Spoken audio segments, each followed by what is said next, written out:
नमस्कार, मैं हूं जल्पा क्षत्रिय और आप देख रहे हो के न्यूज नेशनल। केंद्रीय कैबिनेट में फेरबदल को लेकर लंबे वक्त से कयास लगाए जा रहे थे, लेकिन अब मोदी कैबिनेट का विस्तार तय माना जा रहा है। बताया जा रहा है कि कई मंत्रियों के विभाग भी बदले जा सकते हैं। 2 सप्ताह पहले ही सभी मंत्रियों के मंत्रालय के कामकाज की समीक्षा के बाद आने वाले समय में उनके मंत्रालय की प्लानिंग को लेकर रिपोर्ट भी मांगी गई थी। इससे पहले पीएम मोदी ने 20 जून को अपने वरिष्ठ मंत्रियों के साथ बैठकर पिछले 2 सालों में किए गए काम की भी समीक्षा की थी। मोदी मंत्रिमंडल का विस्तार शायद कल शाम को हो सकता है। संतोषजनक काम न करने वाले मंत्रियों को हटाया भी जा सकता है। माना जा रहा है कि मोदी सरकार के कई मंत्रियों के विभाग भी अब बदले जा सकते हैं। मोदी सरकार पार्ट 2 के गठन को 2 साल से अधिक समय के बाद होने जा रहे मंत्रिमंडल विस्तार पर 5 राज्यों में चुनाव को देखते हुए वहां के जातिगत और राजनीतिक समीकरण की छाप भी नजर आ सकती है। तो बस यही हमारा आज का मुद्दा है कि महामारी के बाद अब जब मंत्रिमंडल की फेरबदल यानी कि विस्तरण, ये जो ज्वाला देखने को मिल रही है, वो कितनी फायदेमंद रहेगी भाजपा के लिए और कितनी फायदेमंद रहेगी दूसरे पार्टी के लिए। तो इसी चर्चा में हमारे साथ जुड़ चुके हैं भाजपा की ओर से सावन पंड्या हमारे साथ जुड़ चुके हैं और कांग्रेस की ओर से सुनील जिगर हमारे साथ जुड़ चुके हैं और राजनीतिक विश्लेषक के तौर पर डॉक्टर प्रतीक त्रिवेदी हमारे साथ मौजूद है। आप सभी का स्वागत है सबसे पहले के न्यूज में। आपसे शुरुआत करते हैं। प्रतीक जी, क्या कहना चाहेंगे? अचानक से ये क्या सूझा कि मंत्रिमंडल का विस्तरण अब होने जा रहा है?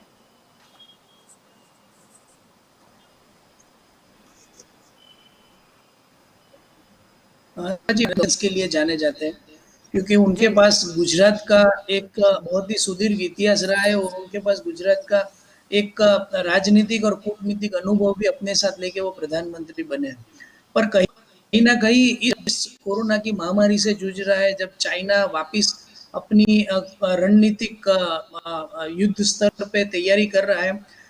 जम्मू कश्मीर में पाकिस्तान कथित ड्रोन का भी साया देश के ऊपर मंडरा रहा है। जी इसके लोग कहीं ना कहीं ये अपेक्षा लगाए बैठे थे कि कहीं ना कहीं कुछ गवर्नेंस में चेंजेस आएंगे, कुछ नई पॉलिसीज आएगी और उस वक्त जी आपने जो विषय आज का लिया है कि ये मंत्रिमंडल का विस्तरण हो रहा है, मैं उसको विस्तरण न मानते हुए वितरण जी मानता हूँ।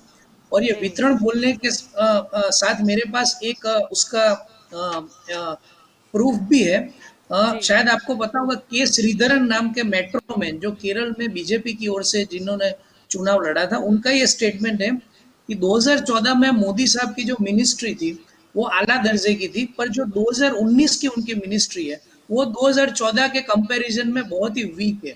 उसका रीजन या उसका तथ्य उन्होंने ये दिया है कि 2014 में साहब ने जो अपनी मिनिस्ट्री में जो अपने नेताओं को चुना था वो अपनी जी मर्जी से चुना था, उनके परफॉर्मेंस को एंटीसिपेट करके। जबकि 2019 में जो उन्होंने मंत्रिमंडल का गठन किया है वो कहीं ना कहीं जो वाजपेयी की बीजेपी थी, और जी इंप्रेशन था कि मोदी की बीजेपी और वाजपेयी की बीजेपी अलग है, क्योंकि एनडीए के जो अलायंसेस थे वो जी धीरे धीरे अपना नाता कर रही है और बीजेपी से वो अपना रुख फारूक कर रहे हैं।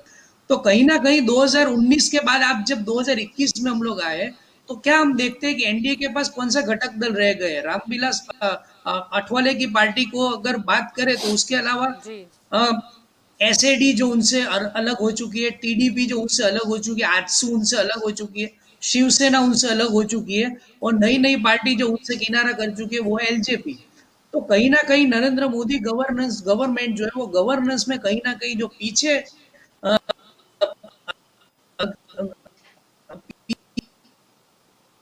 पीछे हो रही है। और जो आने वाले चुनाव है, जो 7 राज्यों में चुनाव आने वाले और 2024 में जी लोकसभा के विश्लेषण की मेरा अभ्यास है, उसमें पहली बार ये सुन रहा हूँ कि गवर्नर की नियुक्ति में भी आज हम नाती जगह शर्मिंदगी की बात है। जी बिल्कुल। जी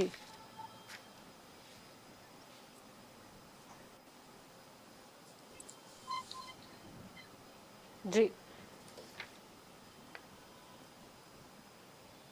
जी, लगता है किसी तकनीकी खराबी की वजह से उनकी आवाज अब मिल नहीं पा रही। सावंत जी, मैं आपकी और आना चाहूंगी। जी। अचानक से क्या सूझा कि अब मंत्रिमंडल का विस्तरण होने जा रहा है?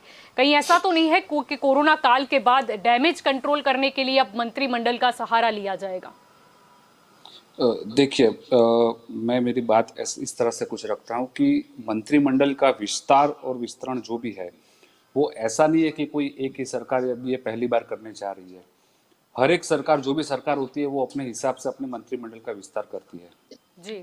जब तक, और दूसरी बात, जो मंत्रिमंडल का विस्तार होता है तो उसमें किसी भी मंत्रालय और किसी का उसको बेटर फंक्शनिंग और बेटर एडमिनिस्ट्रेशन, कि उसको किस तरह से अच्छे से फंक्शनिंग में दिया जाए, तो वो हिसाब से सबसे बेहतर तरीके से अगर उसका फंक्शन चलता है तो वो हिसाब से वो मंत्रिमंडल का विस्तरण होता है। जी। वो कोई भी मंत्रालय हो फिर। जी। या फिर बीच में कहा जा रहा था कोरोना काल के बाद के निर्मला जी शायद उनको जो मिला हुआ है अकाउंट वो ठीक से संभाल नहीं पा रही है, उनको बदला जाए, ऐसी भी मांग की गई थी। और उसके अलावा भी कई ऐसे मंत्री हैं जिन पर भी सवाल उठाए थे विपक्ष ने। देखिए, मंत्रिमंडल का जो विस्तरण होता है वो विपक्ष के सवाल उठाने से नहीं होता।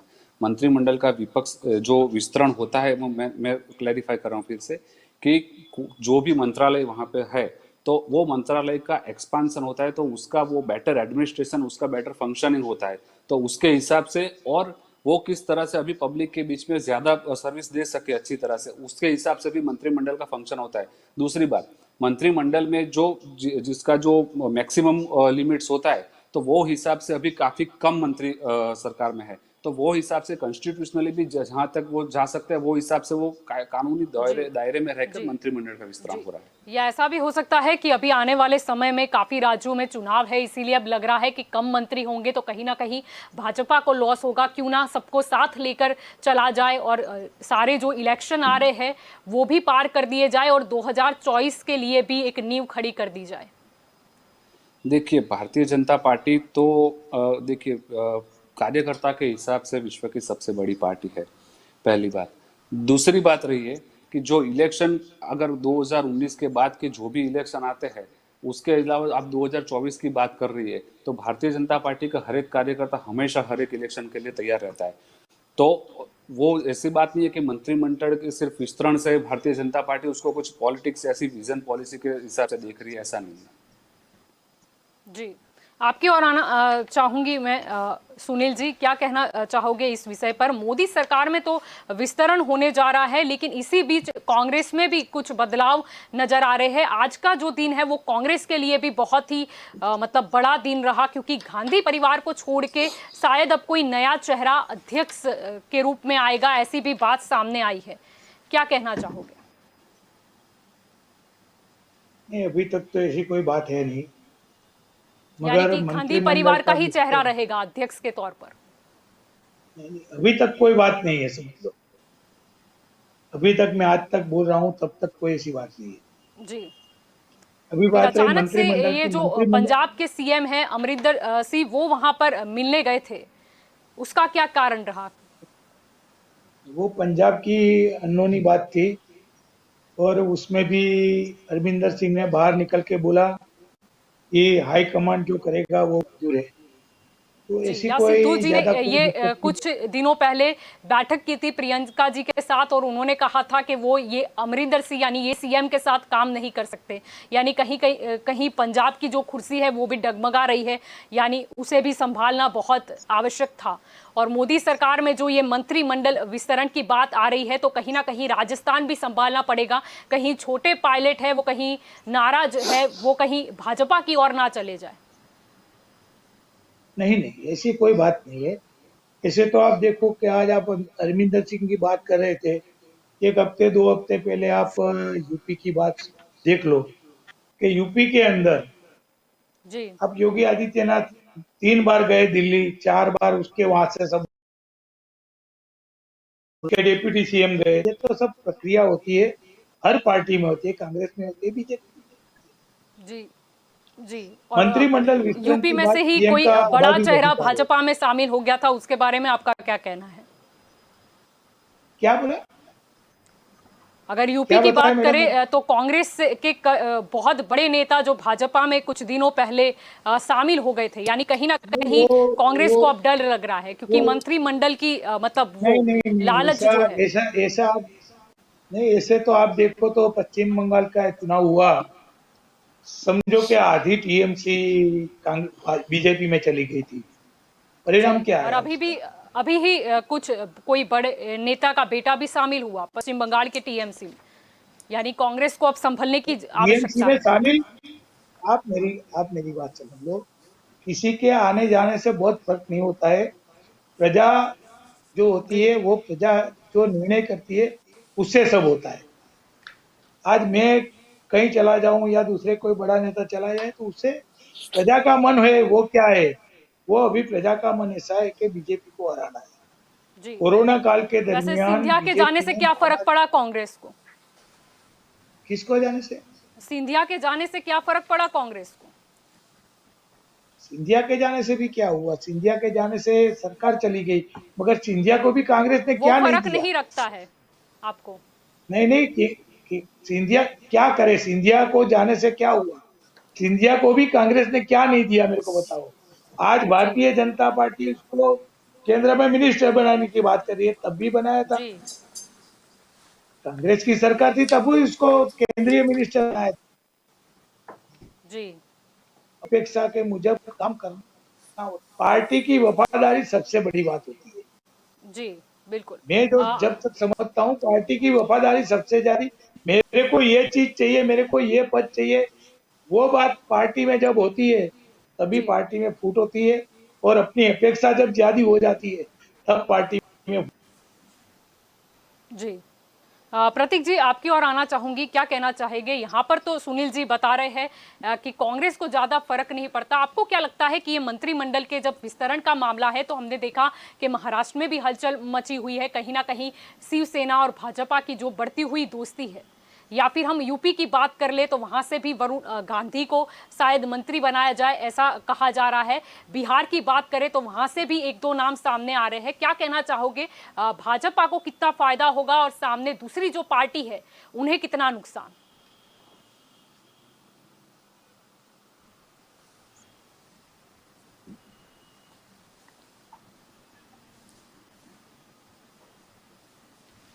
जी प्रतीक जी। भारतीय अभी विस्तरण नहीं कर रही है, वो मन वितरण कर रही है। मतलब सभी घटने हुए हैं, सबको किसी ना किसी तरह मन शामिल करी। क्योंकि अभी आपने बात करी तो जेडीयू तो अगले मंत्रिमंडल में अपने आप को भारतीय जनता पार्टी से अलग रख चुका है।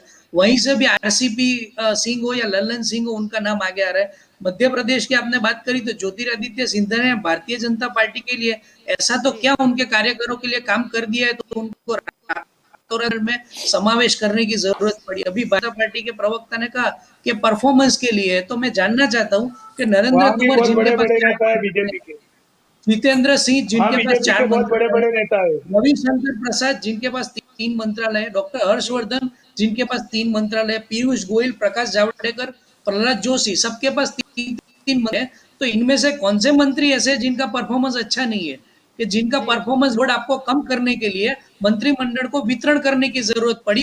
और वो भी तब जब 7 राज्यों में चुनाव आने वाले और 2024 का चुनाव नजदीक है और देश कोरोना की दूसरी लहर से जूझ रहा है। वैक्सीनेशन पर्याप्त मात्रा में है नहीं और पूरा वर्ल्ड जो है वो इंडियन पीपल को कहीं ना कहीं बायस नजर से देख रहा है। डेल्टा वेरिएंट को पूरी दुनिया में आज इंडियन वेरिएंट के नाम से जाना जाता है। भारतीय है जो भुगत रहा है, जो अपने देश से बाहर नहीं जा सकते। और ऐसे कितने परिवार है जलपा जी, मैं दुख के साथ जी कह रहा हूँ, कितने परिवार ऐसे हैं जो विदेशों में अपने रहे परिवारजनों से नहीं मिल रहे क्योंकि हमारी जी बिल्कुल। भारतीय वैक्सीन जो है वो विदेश में अप्रूव नहीं हुई है।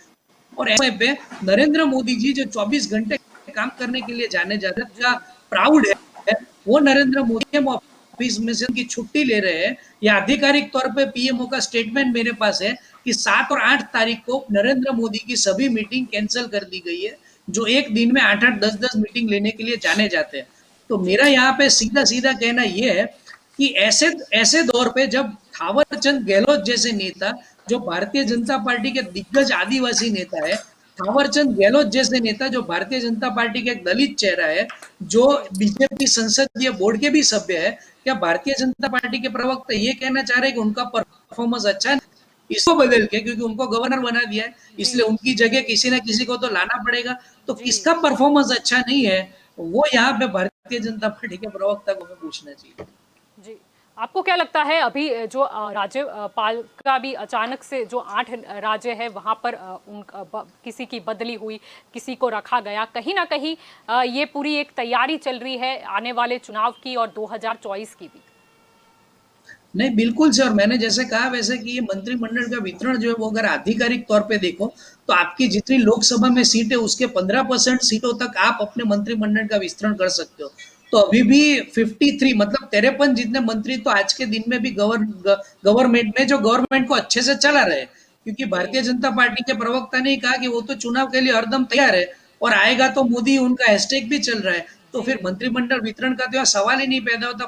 परंतु मैंने जैसे कहा वैसे, क्योंकि जी कृषि बिल की वजह से जो घटक दल उनको छोड़ के चले गए, कोरोना की वजह से जिन जिन पार्टियों ने, जो क्षेत्रीय पार्टी है जिन्होंने जी उनसे रुख मुंह मोड़ लिया है, और जिस जी तरीके से पश्चिम बंगाल में जी तृणमूल कांग्रेस के साथ हुआ कि एक स्थानीय पक्ष जो अपने बलबूते पे आगे आ रहा है, और उनके कार्यकर्ताओं के साथ जिस तरह से घर्षण हुआ, और गुजरात के भी जो दृश्य हम देख रहे हैं कि तीसरी पार्टी जो आने की कोशिश कर रही है, तो जी उनको भी वर्ग विग्रह में या किसी न किसी तरह की हिंसा में झचोलने की कोशिश की जा रही है। मैं एक छोटा सा उदाहरण दूंगा कि जी एक बाजू पार्टी के प्रवक्ता जब ये कहते हैं कि गुजरात बिहार बन रहा है, तो यहाँ पे दंगा मचा उनके कार्यकरों ने, और महाराष्ट्र में भारतीय जनता पार्टी के 10 विधायकों को जब वहां के स्पीकर निलंबित करते हैं, तो वो ये कहते हैं कि ये तालिबान शासन है।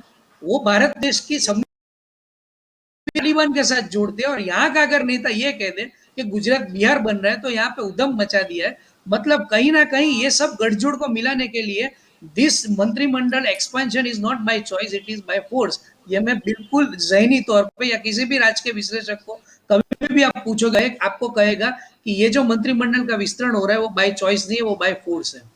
जी बिल्कुल। सावंत जी, आपकी और आना चाहूंगी, अगर हम बात जी। करें सिंधिया से शुरुआत करें तो क्या सिंधिया का मंत्रिमंडल में आना तय है, जिस तरह उन्हें देखिए, अधूरे मंत्रिमंडल दौरे में से कौन दिल्ली बुलाया गया। मैं मंत्रिमंडल में कौन आएगा कौन नहीं आएगा ये टिप्पणी तो मैं अभी कोई कर सकता नहीं हूँ, क्योंकि वो अभी वो सब्जेक्ट है भी नहीं। मंत्रिमंडल में कौन आया या उसकी फिर डिबेट सिंधिया को किसी के इसी आने के के बाद लिए हो मतलब सकती है। लाया गया तो था, कौन या वही आएगा कौन नहीं लालच आया देके वो अभी कुछ कांग्रेस की पता नहीं है। सरकार गिराई गई थी? सॉरी। क्या सिंधिया को मतलब यही पहले बोल दिया गया था कि आपको कैबिनेट में मिनिस्टर बनाएंगे, इसीलिए उन्होंने कांग्रेस का दामन जो है वो छोड़ा था, और अब सही वक्त आ गया? देखिए, सही वक्त गलत वक्त बात नहीं है। बात यह है कि मंत्रिमंडल में जब भी विस्तार होता है तो कौन आता है कौन नहीं आता है जो मंत्रिमंडल में आने के बाद ही पता चलता है। तो मंडल में जब कोई आ जाता है उसके बाद उसकी विशेष टिप्पणी कर सकते हैं। अभी फिलहाल अभी कुछ हमें पता नहीं है तो उसके बारे में मैं कोई टिप्पणी नहीं कर सकता मंत्रिमंडल में कौन आएगा कौन नहीं आएगा। जी, ऐसा भी कहा जा रहा है कि भाजपा में मतलब अभी शिवसेना के साथ उनकी जो दोस्ती बढ़ रही है, तो कहीं ना कहीं ये भी बात है कि महाराष्ट्र में भी सरकार गिरानी हो, मतलब दोनों कांग्रेस की सरकार गिरा कर शायद भाजपा और शिवसेना कुछ मिली जुली सरकार बनाए, इसीलिए शिवसेना की तरफ से भी बात की जाए, फिर से कोई किसी को मंत्रिमंडल में स्थान दिया जाए, या फडणवीस को शायद दिल्ली ले जाया जाए और सीएम का जो पद है उसमें उद्धव ठाकरे को कायम रखा जाए, ऐसी भी शायद बात हुई। देखिए, मैं फिर से कह रहा हूँ कि ये सब तार्किक बातें हैं अभी जो चल रहा है वो तो। और दूसरी बात, कोई दुश्मन है नहीं राजनीति में, तो ऐसी जी बात नहीं है। तो शिवसेना कोई भाजपा की दुश्मन नहीं है। जी और मैंने फिर से मैं वही क्लियर करूंगा कि जो भी पीडीपी भी होता नहीं है, थी, जैसे कि भी जी किसका पहले चयन पीडीपी होता भी है, नहीं थी किसका उसकी। चयन नहीं, किसका चयन होता है किसका चयन नहीं होता है, तो वो मंत्रिमंडल में आने के बाद ही पता चलता है। कौन यहाँ से दिल्ली जाता है कौन दिल्ली से कहीं और जाता है, वो सिर्फ उसके एक्चुअल फैक्ट जो सावन जी से आते हैं पीडीपी पता क्या सामने चलता थी? उसके है, या बाद ही कहा किस जाता है। राज्य में चुनाव आना है और कहां पर भाजपा कमजोर बन रही है, या किस दल को अब साथ में लेना होगा वरना भाजपा को लॉस होगा, उस पर मतलब डिपेंड करता है कि मंत्रिमंडल में मंत्री का पद किसे दिया जाएगा। मंत्री का देखिए देखो कि भारतीय जनता पार्टी का जो भी इलेक्टेड मेंबर है, तो वो सारे इलेक्टेड मेंबर्स में भारतीय जनता पार्टी अपने खुद के हिसाब से तय करती है कि किसको मंत्रिमंडल में ले जाना है, किसकी सीनियोरिटी है, किसका एक्सपीरियंस है, किसका उसमें योगदान है। तो वो पार्टी का मामला है कि हिसाब से वो जाता है। तो उसमें पार्टी कहाँ जाती है, किस तरह से होती है, वो जो भी चुनाव जो चुन के आता है मंत्रिमंडल में, जो आता है सिलेक्ट होता है, उसके बाद ही होता है, पता चलता है।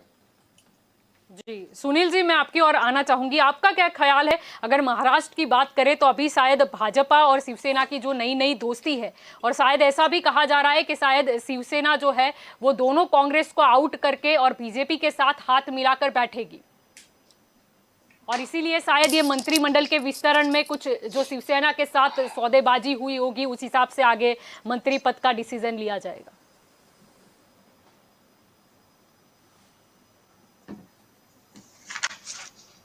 जी, लगता है किसी तकनीकी खराबी की वजह से सुनील जी हमें सुन नहीं पा रहे हैं। प्रतीक जी, मैं आपकी ओर आना चाहूंगी। ये तो चलो हमने बात कर ली, सेना की बात कर ली, लेकिन दूसरी बात है चिराग पासवान की। अगर हम बिहार में बात करें तो उनका एक बड़ा स्टेटमेंट आज सामने आया। उन्होंने पशुपति पारस को लेकर कहा कि अगर केंद्रीय मंत्री उन्हें बनाया जाता है, और वो एक्चुअली संभव नहीं है क्योंकि उन्होंने पार्टी का एग्जीक्यूटिव बोर्ड ने उन्हें निकाल दिया था। अगर उन्हें नियुक्त किया जाता है तो वो अदालत तक चले जाएंगे। आपको क्या लगता है चिराग पासवान की ये नाराजगी क्यों है?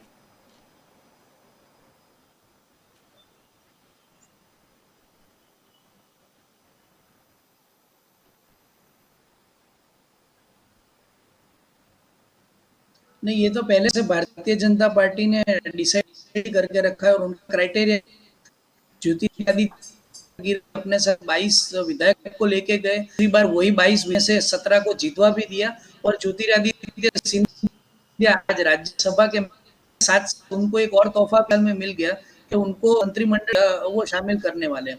पशुपतिनाथ पारस से भी यही डील हुई थी। बीजेपी को उनकी एंट्री तो इस बार डिसाइडेड ही थी, पर एलजेपी का जो बिहार चुनाव रहा, बिहार चुनाव में जिस तरह से उन्होंने जनता पार्टी से कोशिश करी, तो रामविलास पासवान की गैरहाजिरी में चिराग पासवान से कहीं ना कहीं वो मैनेज नहीं हुआ। और इस तरह पशुपतिनाथ पारस ने एलजेपी के अंदर जो गुटबाजी थी उसको पनपने दिया, और कहीं ना कहीं उन्होंने जब भारतीय जनता पार्टी का ये रास्ता क्लियर किया तो भारतीय जनता पार्टी ने उनको बुलाया। और जिस तरह से आपने कहा कि चिराग पासवान ने कहा है कि अभी तो कॉन्स्टिट्यूशनली देखो तो सिर्फ एक वही सांसद बचते अपनी पार्टी में, बाकी पांचों को तो उनके केंद्रीय बोर्ड ने निलंबित घोषित कर दिया है। तो कहीं ना कहीं ये मामला भी गवर्नर के पास या स्पीकर के पास जाके रुकने वाला है, और जिसकी निमणूक भी कहीं ना कहीं भारतीय जनता पार्टी ने ही करी है।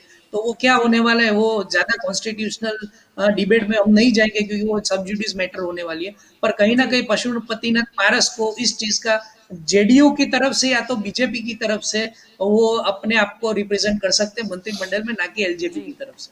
जी, दूसरी और बात करें, अगर बिहार के मुख्यमंत्री नीतीश कुमार की बात करें तो उन्हें भी एक स्टेटमेंट दी थी कि उन्हें मंत्रिमंडल के बारे में कोई जानकारी नहीं है, लेकिन वो किसी फॉर्मूले की बात कर रहे थे कि मुझे किसी फॉर्मूले के बारे में जानकारी है, और उनका इशारा किस और था। आपको क्या लगता है? नहीं, ये हमेशा से उनका तरीका रहा है जलपा जी। आप देखिए कि पहली बार भी 2014 में भी जब मंत्रिमंडल का गठन हो रहा था तो उस वक्त भी नीतीश कुमार ने अपने आप को ये मंत्रिमंडल में उनके सांसदों के हिसाब से जिस तरीके का प्रतिनिधित्व होना चाहिए रखा था। और आज भी उनका स्टेटमेंट अगर आप ध्यान से देखो तो वो जब वो बाढ़ के हवाई दौरे पे थे तब उन्होंने यही कहा कि भाई हमारे जो अध्यक्ष है वो आरसीपी सिंह है, तो ये जो डील करने वाले हैं वो आरसीपी सिंह ही करेंगे, वो मैं नहीं करूंगा। तो कहीं ना कहीं वो बैक सीट ले रहे हैं। पिछली बार भी आपने देखा था कि उन्होंने कहा था कि भाई भारतीय जनता पार्टी एनडीए के साथ हमारा गठबंधन है, पर हम मंत्रिमंडल में अगर हमारी चॉइस जो उनका 4 नंबर है, हमें 4 मंत्रियों को मंत्रिमंडल में स्थान चाहिए, वो अगर नहीं मिलेगा तो हम मंत्रिमंडल से बाहर रहेंगे। इस बार भी उन्होंने कोई आंकड़े की स्पष्टता नहीं की, पर उन्होंने ये कहा है कि आरसीपी सिंह जो है वो हमारे अध्यक्ष है, और वो हमारे जिस तरीके से हमारा नंबर गेम है उस हिसाब से हमारा प्रतिनिधित्व केंद्र में है या नहीं वो मेक श्योर करेंगे। जी, आपकी ओर आना चाहूंगी सावंत जी। कहा तो ये भी जा रहा है कि असम के जो पूर्व मुख्यमंत्री थे सर्बानंद सोनोवाल, उनको भी बुलाया गया था दिल्ली, और उनका भी पद शायद तय माना जा रहा है, इसीलिए शायद उन्हें रिपीट नहीं किया गया। देखिए, मैं फिर से वही बात दोहराऊंगा कि जो भी मंत्रिमंडल के अंदर आता है, कहाँ से आता है, पूरे भारत के अंदर से, तो जो चुने हुए प्रतिनिधि है वो चुने हुए प्रतिनिधि के अंदर से मंत्रिमंडल के अंदर उसके उनका एक्सपीरियंस और उनका जो योगदान रहता है पार्टी के कार्यकर्ता की तौर एक्सपीरियंस से, देखा जाता और है या या फिर और आने या वाले चुनाव के हिसाब से और जातिगत और समीकरण से- देखे जाते और या हैं, हमारे या जो फिर alliance देखा से जाता जो है कि होता कौन तो किस वो पार्टी में से कमिटमेंट के कितने तौर उठा पे के आता लाया। है।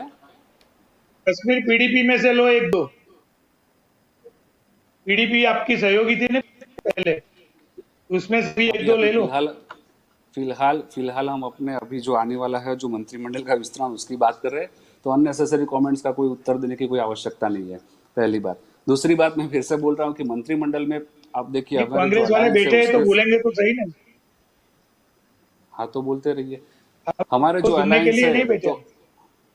हाँ तो बोलिए, फिर आपका टर्न आए तब बोल लीजिएगा। हमारे जो अलायंस है वो अलायंस के साथ भी हमारा जो कमिटमेंट रहता है, हमारे जो पार्टी के नेता है जो लोकसभा में चुन के आते हैं उनका एक्सपीरियंस, उनका जो योगदान रहता है, उसके हिसाब से हमारी पार्टी की आला कमान भी उसकी वो मीटिंग करती है। और वो हिसाब से देखिए भारतीय जनता पार्टी में तो सबसे देखिए तो कैडर बेस्ड पार्टी है, तो अपने डिसीजन खुद अपने हिसाब से लेती है, तो उसमें कौन कहाँ से आएगा, इस तरह से ऊपर से आ जाएगा, नीचे से आ जाएगा, ऐसी वैसी कोई बात ही नहीं रहती है। जी बिल्कुल। सब कुछ सुनील क्लियर जी, रहता है। जी सुनील जी, मैं आपकी ओर आना चाहूंगी। क्या कहना है, यहाँ पर तो सावंत जी बता रहे हैं कि उनके एक्सपीरियंस से तय होगा कि किसे मंत्रिमंडल में स्थान मिलता है, क्या कहना चाहोगे? तो इसमें सुझाव है, अगर एक्सपीरियंस वाली बात है तो क्या भारतीय जनता पार्टी में कोई एक्सपीरियंस वाले आदमी नहीं है क्या? अभी जो लेना है देखिए वो मजबूरी देखिए में लेना मैं एक है, बार छोटे छोटे पक्ष मैं एक ही में। बार मैं इंटरफियर करना चाहूंगा, हालांकि मैं इंटरफियर नहीं करता हूँ इस तरह से, लेकिन भारतीय जनता पार्टी की जब वो तो सरकार आपकी चल रही आदत है है तो बीजेपी वाले की, मुझे कोई भारतीय तकलीफ नहीं है। भारतीय जनता भारतीय जनता पार्टी की सरकार में भारतीय जनता पार्टी का या भारतीय जनता पार्टी के साथ का जो अलायंस है, जो कोई भी मंत्रिमंडल में जो इलेक्टेड मेंबर आता है वो भारतीय जनता पार्टी का खुद का डिसीजन रहेगा, अंदरूनी रहेगा, तो उसमें किसी और पक्ष हमें कोई नहीं, एडवाइस आपने एक्सपीरियंस वाली देने की बात की कोई इसीलिए मैं मतलब ही बता नहीं रहा है। हूँ। हाँ तो हम मेरे एक्सपीरियंस मेरे के को बेस कोई पे तकलीफ करते हैं, नहीं हम है, फेस के बेस, मेरे को देखिए कोई तकलीफ वो नहीं हमारा है। आप अंदरूनी, एक्सपीरियंस की बात की हमारा, इसलिए मैंने बताया। हाँ तो हम करते हैं और करते रहेंगे, हमारा अंदरूनी मामला है ना। नहीं नहीं, आप तो एक्सपीरियंस अंदरूनी की हम बात मामला अभी, करते कहाँ हैं से इसलिए हुआ? मैं बता रहा हाँ हूँ। तो बाहर मतलब एक्सपीरियंस कांग्रेसियों वाले, की जरूरत पड़ती है, दूसरे नहीं पार्टी नहीं, के मैडम लोगों की एक्सपीरियंस शायद वाले को आपको जरूर दबंगई पड़ती है, बना देते हैं। चुनाव हो या जब कोई मंत्रिमंडल हो। मंत्रिमंडल में आता है तो या तो वो भारतीय जनता पार्टी में से आता है या तो अलायंस में से आता है। नहीं नहीं, या तो फिर वो एक्सपीरियंस ये की बात पहले ये से करते हैं, बात तय है। होता एक्सपीरियंस है वाले कि को शायद गवर्नर बना देते आप। हमारे में ऐसे तो कोई मंत्रिमंडल में बैठ नहीं पाए, इसीलिए शायद कांग्रेस में जैसे सिंधिया थे वो तो पहले वहीं से नाता रखते थे, अगर उन्हें मंत्रिमंडल में स्थान मिलता है, इसका मतलब साफ साफ तौर पर यही हुआ कि मतलब भाजपा में कोई जलपा जी ऐसे नेता एक्सपीरियंस नहीं वाले थे की बात जो करते वो हैं पद इसलिए मैं बता संभाल रहा हूँ। सकते, वो अकाउंट संभाल सकते। नहीं जलपा जी, मैं बहुत खेद के साथ बता रहा हूँ कि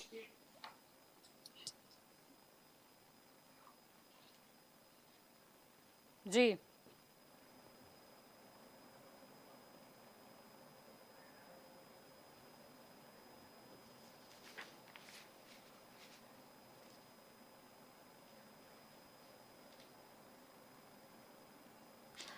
हम सुनील जी क्या बोल रहे हैं वो सुन नहीं पा रहे हैं शायद। डॉक्टर प्रतीक जी, आपकी ओर आना चाहूंगी। यहाँ पर तो स्पष्ट तौर पर बोला जा रहा है, आपका क्या मानना है इस बारे में?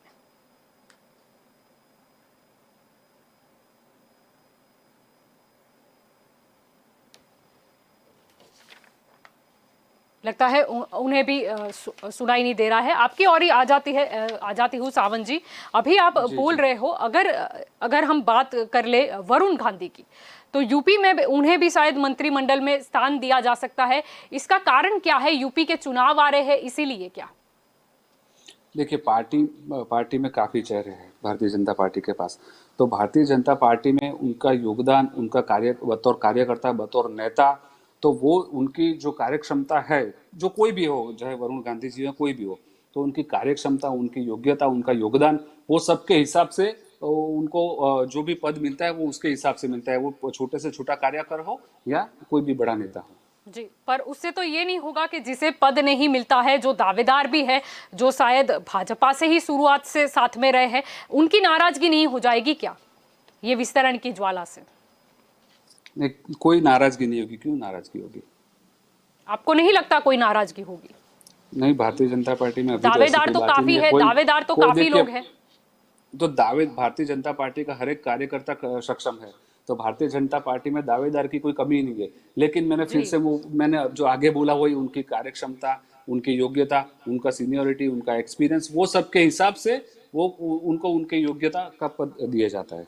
जी, ऐसा भी बोला जा रहा है कि शायद कुछ दबाव भी है। जैसे हम यूपी की बात कर रहे हैं तो यूपी में ही अभी फिलहाल तो कैबिनेट विस्तार वहां पर हो ऐसा नजर नहीं आ रहा है, इसीलिए शायद अपना दल की जो राष्ट्रीय अध्यक्ष है अनुप्रिया पटेल, उनका भी शायद कोई दबाव है या उन्हें भी जगह मिल सकती है, या उनके जो पति है उन्हें आगे जाके शायद योगी मंडल में भी शामिल किया जाए, उसके लिए उनका दबाव है। और वो कुछ दिनों पहले अमित शाह से भी जाकर मिली थी। क्या कहना चाहोगे? देखिए, कोई नेता अगर यानी हमारे पहले से ही मतलब गृह मीटिंगों मंत्री का जी से दौर मिलते हैं, शुरू हो चुका था, तभी शायद फिक्स हो गया है, लेकिन अभी सिर्फ मतलब एक फिनिशिंग देने की कोशिश की जा रही है। देखिए फिक्स हुआ क्या होगा, क्या होने वाला है, तो वो अभी तो कुछ वो बात है नहीं, क्योंकि हमें अभी कुछ उसका जब तक कुछ सामने नहीं आता है विस्तरण तो मंत्रिमंडल का या अनुप्रिया जो जी भी, क्यों मिलने तो गई थी अमित जी से? और देखिए कोई नेता अगर हमारे गृह मंत्री जी वो भी इतने बड़े राष्ट्रीय नेता है तो उनसे मिलते हैं तो वो मिलते हैं, तो उसमें कोई आश्चर्य की बात होती नहीं है कि पर कोई ऐसा नेता क्यों किसी हुआ दूसरे कि नेता से अनुप्रिया मिलता जी है। अभी तक नहीं गई, और यूपी में भी चुनाव बहुत ही नजीक है और मंत्रिमंडल के विस्तारण की भी चर्चा हमने पहले भी सुनी थी एक मैं बार, वही तो बोल रहा शायद हूँ, तो इसीलिए वो अचानक हमारे से कोई जाग गई। या तो पक्ष के नेता या तो अलायंस के नेता कोई भी हमारे राष्ट्रीय नेता से मिलते हैं, तो उसमें कोई ऐसी कोई आश्चर्य की बात है ही नहीं। तो सब नेता मिलते रहते हैं, सब बातचीत करते रहते हैं। जी, सब बातचीत करते रहते हैं, लेकिन ये तय दो ही लोग करेंगे कि किन्हें मंत्रिमंडल में स्थान मिलता है। क्या समीकरण देखिए सेट होता है? मंत्रिमंडल में स्थान किसको मिलेगा किसको नहीं मिलेगा, मैं अभी वो उस पर कोई टिप्पणी कर ही नहीं सकता हूँ, क्योंकि मुझे खुद कुछ ऐसा पता नहीं होता कि भाई वो कौन सा मंत्रिमंडल में कौन सा मंत्री कहाँ से आएगा। और वो मैं 3 बार क्लियर कर चुका हूँ कि किस तरह से आता है, वो कैबिनेट में डिसीजन वहां से होगा। जी बिल्कुल। और ये फिलहाल को अचानक से मैं ये कोई कमेंट क्यों मंत्रिमंडल का करूँ। विस्तारण तो हो ही रहा था, ये राज्यपाल की बदली भी की गई, क्या मतलब सहयोग है? सही, देखिए अगर राज्यपाल की अगर किसी जगह पे राज्यपाल की जो होती है पोस्ट, अगर या तो कोई एक स्टेट के राज्यपाल 2 जगह पे है और इस तरह से अगर वहां पे कोई वैकेंट पोस्ट है, तो राज्यपाल की या जहां फिर पे आनंदीबेन, पोस्टिंग आप जो जो दो अपॉइंट जगह होनी की चाहती बात है, कर रहे हो, शायद आप आनंदीबेन पटेल की बात कर रहे हो, या उन्हें यूपी के इलेक्शन के लिए फ्री कर दिया गया एमपी से? किसी राज्यपाल को किसी इलेक्शन के लिए कभी कभी फ्री किया नहीं जाता। राज्यपाल की पोस्ट एक कॉन्स्टिट्यूशनल पोस्ट है, तो वो बात वो ऐसा कुछ कोई करेक्शन नहीं होता। जी, ऐसा करेक्शन नहीं होता, पर फिर भी राज्यपाल की अचानक से बदली हुई मंत्रिमंडल के विस्तारण के मतलब 1 या 2 दिन पहले ही, ऐसा क्यों? देखिए ऐसा कि किसी के अपॉइंटमेंट और किसी का अगर कोई किसी संवैधानिक पद पे होता है वो तो होना ही है, वो आज होता है, कल होता है, परसों होता है। लेकिन संवैधानिक पद पे कहाँ अगर ऐसा मैंने जैसा बोला कि कहीं 2 जगह पे है या कोई जगह खाली पड़ी है, तो उसमें अपॉइंटमेंट होता है, तो उसके टाइम पे अपॉइंटमेंट होता है। जी, ऐसा भी कहा तो जा ऐसा रहा है नहीं है कि शायद। कोई ऐसा जी, नहीं है कि किसी और उस अपॉइंटमेंट के पीछे भी कोई कारण होता है। अपॉइंटमेंट के पीछे ऐसे कोई कारण नहीं है, जहाँ तक कि गवर्नर का सवाल है, तो जी, संवैधानिक पोस्ट है। यानी कारण होता नहीं है या दिखाना नहीं होता? मेरे हिसाब से तो कारण होता नहीं है। जी, यूं ही संवैधानिक हो पोस्ट पे जाती है अपॉइंटमेंट तो बदली। वहाँ जी, यूं ही यूं ही बदली नहीं हो होती, जाती है, यूं ही किसी को पद मिल बदली जाता नहीं है, हुई, वो कारण नहीं संवैधानिक होता। पोस्ट है मैडम, वो संवैधानिक पोस्ट है। आप कॉन्स्टिट्यूशन में खोल के देख लीजिएगा, भारतीय संविधान के अंदर गवर्नर की पोस्ट का वो आर्टिकल भी है, तो जी, वो उसके हिसाब से जी, उनका अपॉइंटमेंट होता है, जी, पर वो यूं एमपी ही में नहीं होता नहीं कुछ। नहीं, एमपी में पहले क्यों मतलब नहीं किया गया, और अभी ही याद आया जी, एमपी? याद आने की तो बात ही कहें, 8 जगह एक साथ हुआ है। जी, तो आप और वजू भाई की अगर बात करें तो उन्हें भी फ्री कर दिया गया है, राजकोट भी वो आएंगे, शायद गुजरात में चुनाव आने वाले हैं, इसीलिए उनकी एंट्री हुई है।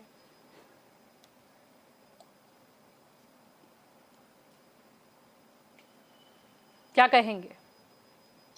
फिर से रिपीट कीजिएगा प्लीज। गुजरात में एंट्री हो रही है वजू भाई वाड़ा की फिर से। हाँ हाँ, तो जी, वो गुजरात गुजरात के इलेक्शन। है तो गुजरात में, गुजरात के है जी, वजू भाई गुजरात वाला, इलेक्शन गुजरात के है तो शायद, गुजरात में ही वो आएंगे ना, कहाँ जाएंगे। या उन्हें कोई बड़ा पद मिलेगा?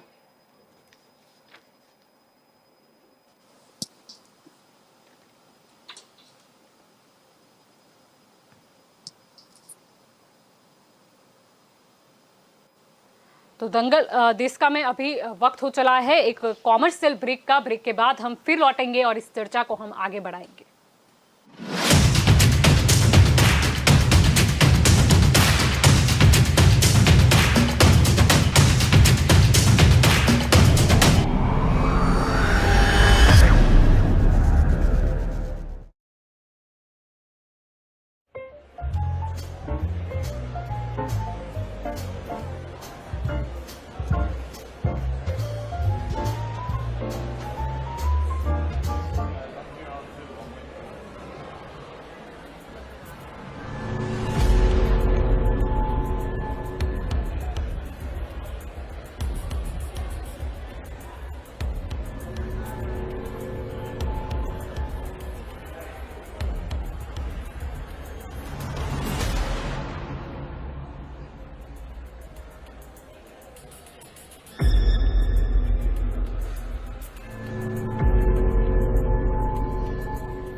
जब भी घर से बाहर जाएं, याद रखें कि कोविड अनुरूप व्यवहारों का पालन पूरी तरह करना है और अच्छी तरह करना है। यानी मास्क पहनकर रखें, दूसरों से कम 2 गज की दूरी बनाकर रखें और समय समय पर हाथ साफ करें ताकि हम और हमारा परिवार कोरोना से बचा रहे।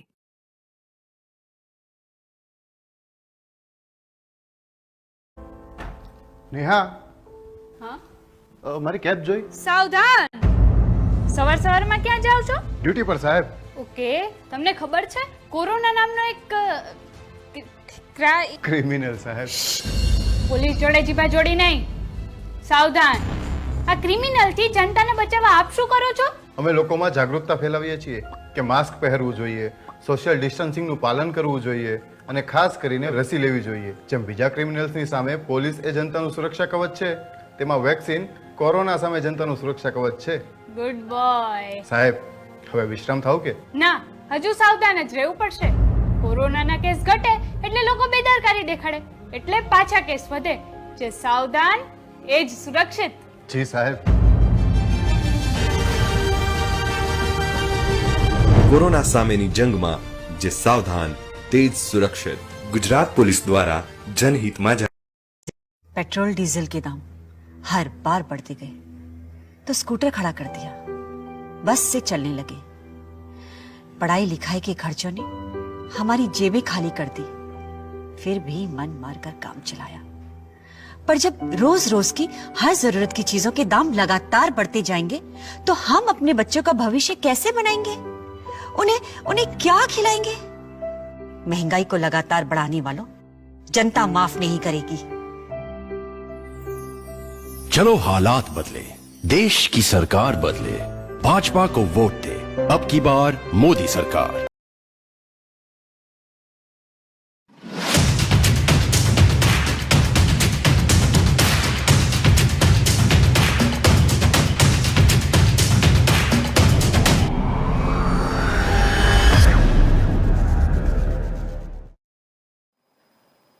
Welcome back. अब हम इस चर्चा को आगे बढ़ाते हैं. सावंत जी आपकी ओर फिर से लौटूंगी. क्या कहना चाहेंगे अभी मंत्रिमंडल के विस्तरण की? तो जहां तक आप बोल रहे हो कि वो तो आने वाला समय ही बताएगा कि किसे स्थान मिलता है. यूपी के बारे में क्या ख्याल है? उसमें भी चुनाव है और वहां पर भी फिर बदल की कुछ गरमावा है वो दिखाता वहां की राजनीति में. क्या यूपी के इलेक्शन से पहले वहां पर भी कुछ बदलाव हो सकता है? मैडम देखिए, जब जहाँ तक यूपी के बदलाव का सवाल है वहाँ तक फिलहाल तो ऐसा कुछ नज़र नहीं आ रहा है. फिर भी अगर कुछ होता है कहीं पे भी तो वो बदलाव जब होता है तब बदलाव की उसकी वो बात हो सकती है आने वाले समय के हिसाब से. जी, यानी आपको कुछ पता ही नहीं है. बात पता होने की नहीं होती. बात जब डिसीजन ऐसे डिसीजन जब बाहर आते हैं और या ऐसे डिसीजन जब लिए जाते हैं उसके साथ साथ या कुछ ऐसा एक्टिव होता है उसके साथ पता चलता है. तो सिर्फ ऐसी तार्किक मान लेने से कि भाई इलेक्शन आ रहा है तो इलेक्शन के हिसाब से यहाँ पर वहाँ पे बदलाव हो जाएगा वो कुछ सुसंगत नहीं है. जी, वो संदर्भ नहीं बिकता है. यानी मोदी जी मिले, उद्धव ठाकरे मिले, उसका कोई मतलब नहीं निकलता. यूपी में उत्तर प्रदेश में उद्धव जी कहाँ से फडणवीस है, उनको अगर जैसे कि दिल्ली बुलाया जाता है तो उसका मतलब नहीं निकलता. सर्बानंद सोनोवाल अभी दिल्ली पहुंचते हैं उसका मतलब नहीं निकलता. सिंधिया जी दिल्ली पहुंचते हैं उसका मतलब नहीं निकलता. मैडम सिर्फ दिल्ली पहुंचने से या किसी के मिलने से कुछ नहीं वो पता चलता है. जब कुछ बात खुल करके निकल करके आधिकारिक तौर पे बाहर आती है, क्योंकि वो सब नेता है तो सब नेता कहीं ना कहीं किसी न किसी बड़े नेता से मिलते हैं. तो जब तक आधिकारिक रूप से कोई घोषणा नहीं हो जाती है तब तक उसके ऊपर यानी सब मोदी जी से मिलने गए थे, फोटो खिंचाने गए थे. अब वो मिलने गए थे, क्या बात कर रहे हैं, फोटो खिंचा रहे, तो वो तो अभी देखिए वो गए थे मिले थे फोटो भी खिंचाई नहीं खिंचाई उससे कुछ फर्क नहीं पड़ता. जी, फर्क पड़ने की बात नहीं. आप देखिए मैं बोल रहा हूँ कि वो सब बड़े नेता है. सब बड़े नेता भारतीय जनता पार्टी के अगर प्रधानमंत्री जी से मिलते हैं या किसी बड़े नेता से मिलते हैं या गृह मंत्री जी से मिलते हैं तो वो अपनी बात जो नेता नहीं मिलने गए उनके बारे में आपका क्या ख्याल है? अभी जो बात चल रही है वो मंत्रिमंडल विस्तरण के संदर्भ में बात हो रही है. तो मंत्रिमंडल विस्तरण के संदर्भ में जब मंत्रिमंडल वो विस्तरण की बात कुछ आधिकारिक रूप से बाहर आती है तभी उसमें टिप्पणी की जा सकती है ना. जी बिल्कुल. और जो मंत्री नहीं गए वो क्यों नहीं गए? क्या उन्हें बुलावा नहीं मिला था? यानी कि वो निष्फल है, उनके काम करने में विफल रहे हैं. देखिए, जो मंत्री नहीं गए, बुलावा नहीं आए, या तो जो मंत्री नहीं है उनको बुलावा नहीं है, यहाँ बुलावा आने बुलावा ना आने की ऐसी कोई बात नहीं होती है। और जो उनका काम करने की योग्यता और असेसमेंट जो है वो भी पार्टी के हिसाब से ही होता रहता है। तो पार्टी भी देखती है और ऊपर से हमारे जो राष्ट्रीय नेता है वो भी देखते रहते हैं। तो उसमें ऐसा नहीं है कि इतने सारे हम देखिए, अभी तो फुल मेजोरिटी से सरकार वो अभी है, तो इतने सारे लोकसभा सदस्यों के साथ इन सबको क्या दिल्ली बुला लेंगे क्या? जी, यानी कुछ को ही बुलाएंगे क्योंकि पद तो कुछ को ही देना है। तो हमेशा पद एक ही को मिलता है। जी, अच्छा हुआ आपने बता दिया। नहीं, बताने की वैसे बात आप नहीं है, मैं सिर्फ जी बोल रहा हूँ। जी, वैसे आप जुड़े दंगल देश का में, इसीलिए आपका शुक्रिया। धन्यवाद। तो दंगल देश का में आज का हमारा मुद्दा था कि मंत्रिमंडल विस्तारण जो है उसको लेकर अभी काफी चर्चाएं चल रही है। अगर हम समझा जाए तो असम की अगर हम सबसे पहले बात करें तो असम के जो पूर्व मुख्यमंत्री रहे सर्बानंद सोनोवाल, उनका मंत्रिमंडल में स्थान जो है वो निश्चित माना जा रहा है। और ये तो तभी से कयास लगाए जा रहे थे जब उन्हें रिपीट नहीं किया गया। इसके अलावा अगर हम महाराष्ट्र की बात करें तो महाराष्ट्र में भी राजनीति जो है वो गरमाई हुई है, क्योंकि कहीं पर एक और नजर आते हैं शरद पवार और प्रशांत किशोर, जो शायद विपक्षों को एकजुट करने में तुले हैं। और दूसरी और याद आते हैं मोदी जी की हमें मीटिंग दिखाई देगी, उद्धव ठाकरे की जो बढ़ती हुई दोस्ती है वो दिखाई देगी। और शायद अभी ऐसा भी माना जा रहा है कि शायद फडणवीस को दिल्ली में बिठाया जाए और यहाँ पर भाजपा और शिवसेना है वो महाराष्ट्र में मिलकर सरकार बनाए और सीएम पद है वो उद्धव ठाकरे को दे दिया जाए। यानी कि फडणवीस को दिल्ली में बैठकर संतोष मान लेना पड़ेगा और यहाँ पर सीएम के पद पर ठाकरे जी बरकरार रहेंगे। दूसरी जो बात सामने आ रही है, अगर हम यूपी इलेक्शन की बात करें तो यूपी में बोला जा रहा है कि वरुण गांधी जो है वो उनको यूपी के कोटे से मंत्रिमंडल में स्थान दिया जा सकता है। अगर हम बात करें बिहार की, तो बिहार की बात करें तो चिराग पासवान को नाराज नजर आ रहे हैं। उन्होंने स्पष्ट तौर पर कह दिया है कि अगर पशुपति पारस को मंत्रिमंडल में स्थान मिलता है तो वो अदालत का रुख करेंगे। इसके अलावा नीतीश कुमार के जिन्हें ने किसी फॉर्मूले की इस बात की है कि उन्हें एक फॉर्मूला, एक समीकरण नजर आ रहा है। उनका इशारा किस ओर था वो हम सभी बेहतर जानते हैं। इसके अलावा भी काफ़ी लोगों का नाम जो है वो चर्चा में है, वो अनुप्रिया पटेल हो या फिर कोई और हो। अब मंत्रिमंडल का विस्तारण अचानक से क्यों हुआ, इस घटना को अगर हम समझे तो हमें ये समझना होगा कि आने वाले समय में काफ़ी राज्यों में चुनाव होने वाले हैं, वहाँ पर भी समीकरण सेट करने हैं और 2024 की तैयारी भी करनी है। क्योंकि दूसरी ओर जहाँ पर शरद पवार सारे विपक्षों को एक करने में टूटे हैं, तो यहाँ पर भाजपा कैसे पीछे हट कर जाती, भाजपा भी तो आगे आएगी। कांग्रेस की बात करें तो कांग्रेस तो अभी तक अपना अध्यक्ष नहीं चुन पाई है। वो मंत्रिमंडल का विस्तारण देखकर उन्हें और शायद तैयारी करने की जरूरत नजर आ रही है और शायद इसी का परिणाम है कि आज अमरिंदर को, मतलब सीएम अमरिंदर सिंह को बुलाया गया, क्योंकि सिद्धू जी के साथ उनकी नाराजगी चल रही है। यानी पंजाब भी बचाना है। राजस्थान की बात करें तो शायद अब पायलट जी की जो मांग थी वो भी शायद पूरी की जाए, क्योंकि कहीं पायलट जी चले गए तो राजस्थान भी हाथ से निकल जाएगा। यानी कि मंत्रिमंडल की ये जो ज्वाला है अब वो भाजपा के लिए कितनी फायदेकारक है या कितनी नुकसानदायक है वो तो समय ही बताएगा। क्योंकि जिन्हें पद मिल जाता है वो तो खुश हो जाएंगे, लेकिन जो पद से बाकात रह जाते हैं उनकी भी शायद नाराजगी भाजपा को झेलनी पड़ सकती है। तो दंगल देश का में इस चर्चा में अभी बस इतना ही। ज्यादा जानकारी के लिए आप जुड़े रहे के न्यूज के साथ। नमस्कार।